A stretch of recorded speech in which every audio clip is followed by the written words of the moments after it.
Do you guys also want to have a Guild Wars match history looking like this? Well, look no further, because today I'm going to show you guys 3 defenses that you can use that are as optimal as possible, so you will also have a 9-game winning streak and not lose any of these battles whatsoever.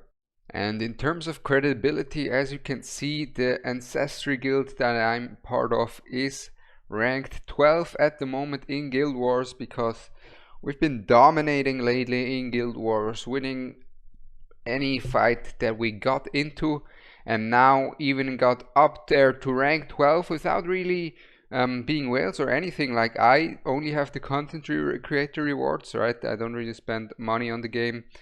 And many others of our guild too, and now we are up against Mad Immortal Dawn, so the second guild of Mad, and yeah, I think that says a lot about the credibility. But of course, these Krakens and whales at Mad, even in their second guild, they're gonna obliterate us, even though they haven't attacked us yet.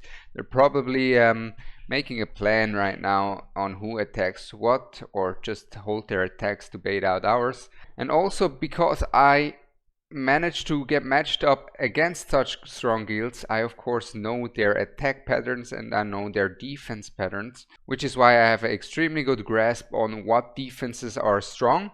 And like I said, I'm gonna show you 3 defenses that work, and on top of that I will in the end show you a bonus defense with Titus. That's right, with Titus, just as a bit of a treat for you guys. I think it's actually not that bad, but it's quite a risky defense with Titus. So in the end we're going over Titus as well, and I think let's get right into our first defense. So why don't we get started and take a look at our first way of defending, the way of defending, the art of defending.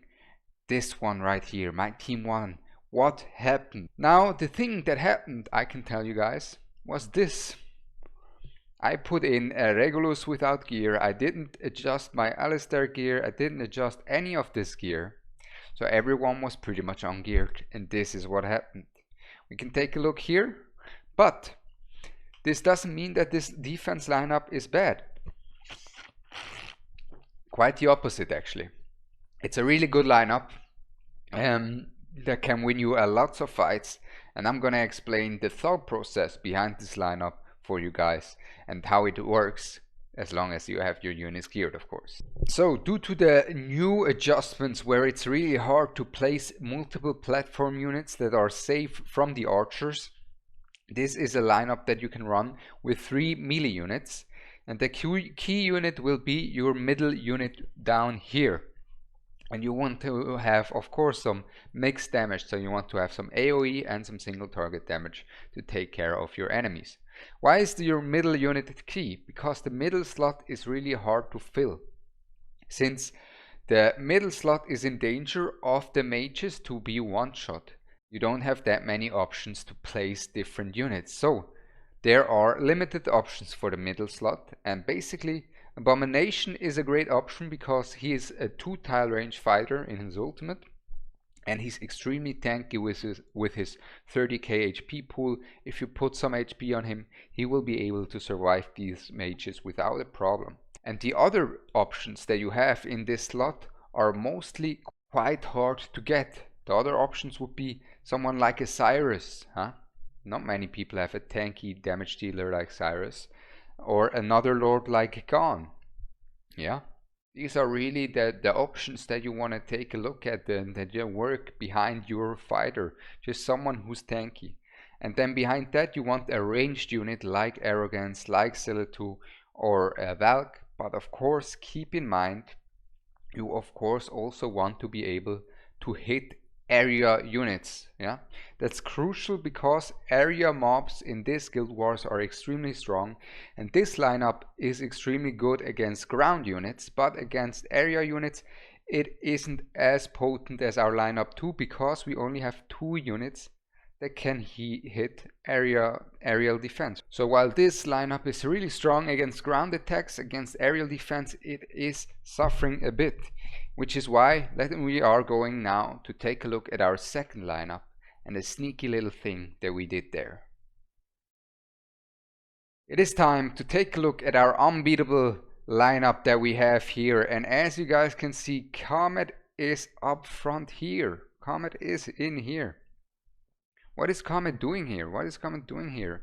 You may ask yourself. Well, the reason Comet is here is because he is safe from the archers. The archers don't hit Comet here, which enables you to have 2 platform DPS and a long-range fighter on the backline as well for any straggler that comes out.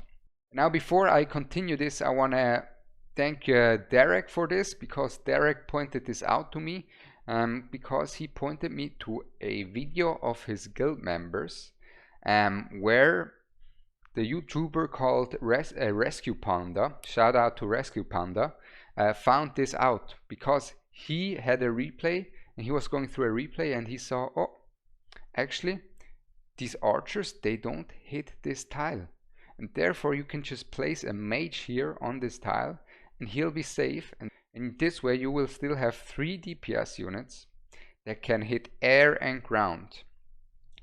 The only weakness of this team is going to be your fighter in the back, and depending on the fighter, he is susceptible. But with the Silitu, for example, you have the advantage that her ultimate will not be casted until someone walks through. And once someone walks through, then she pops her ult and pretty much one-shots them, which is really good for her survivability, because not many people can get to her, because she just one-shots them, and you can't bait out her ult because she can't reach until they manage to get through. And a bonus thing for Silitu specifically, guys, is let's take a look here. Charges energy when she didn't deal damage in the last few seconds. So while she is not dealing any damage, she will charge up a lot of damage and then wipe the enemies. But now that we saw the lineup, let's just go through some replays first. Let's just see how this works, right? So this guy used the archers, and as you can see, he tried to kill our Comet. This was his whole purpose. His whole idea was on killing the Comet. But Comet is safe here, and the archers will focus the tank because the tank is closer than Comet. And here he's already flabbergasted. He's like, what's going on? My whole strategy is gone. So he comes in here for a desperate attempt. It's not gonna work. Comet and Silas, 2 of the best damage dealers here for this. They're just wiping everything. And this is how every fight looks, no matter how they play it. No matter how they play it, this is extremely good defense that works a lot and can help a lot. Now, as you could see, when multiple enemies come in, Silitu could get her ult baited out when they go to the side, because they don't have space to hit from the front.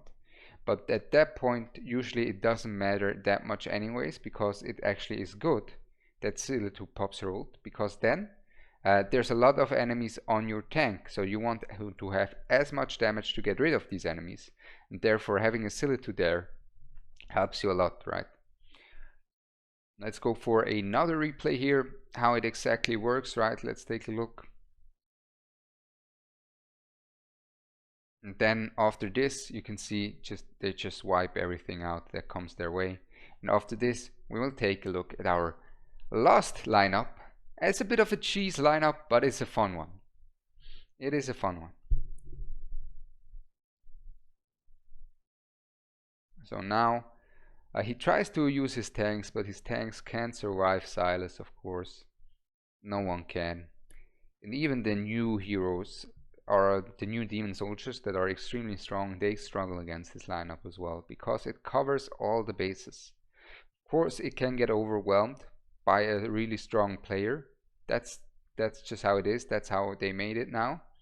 If there's a really good and strong player, he will be able to beat it somehow, because how strong the demon soldiers are in right now in this patch.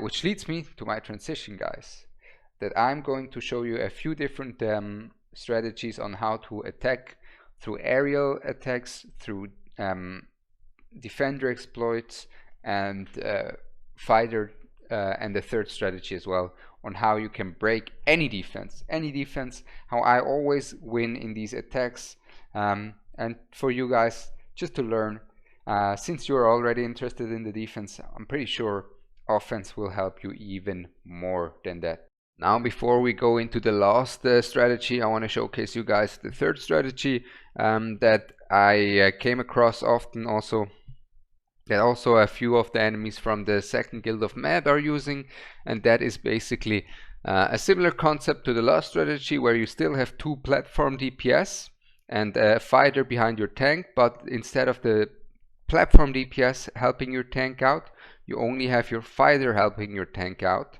And once your tank gets overwhelmed by numbers, then the enemies walk through. They walk through into range, and then only then your mages pop their ultimates. So basically this way you can't bait out the mages ult, and instead of having a fighter as your backup, you will have the mages as your backup, or the platform units as your backup once the tank gets overwhelmed. So I just wanted to show you guys this kind of lineup as well that you could run. But now let's get into the spice, let's get into the Titus replay, huh? The thing that we've all been waiting for, at least I am. And for that, guys, I really want to thank Derek again, because he helped me try this Titus strategy out with his lineup here, because I don't have a Twin Fiend, and I really believe with Twin Fiend it works a lot better. So as you can see, guys, this strategy does rely on Titus as your tank without a healer, and you have a Twin Fiend and a Silitu and a Silas, just as much damage as possible, and as you can see, you can just one-shot these enemies, and the next wave that comes in gets absolutely demolished by Titus, because he heals so much. He has the self-heal in his ultimate, and then after that Twin Fiend already has his ult back up because he has such a low ult cost. Then he revives, Titus revives, and then Twin Fiend again. And I really believe that Twin Fiend is one key of this strategy, because he has such a low cost, right?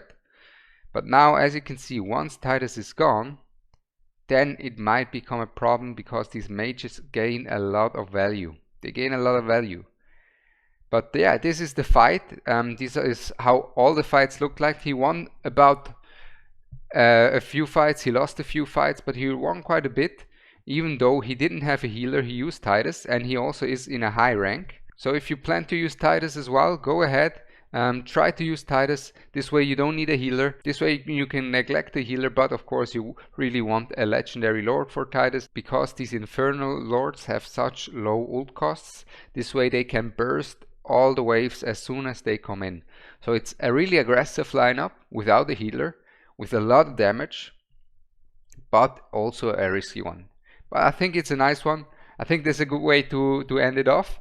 If you want to learn more about Guild Wars or any type of the game, make sure to subscribe. I hope you enjoyed. I'm Ronaldo, and I'm out. Peace.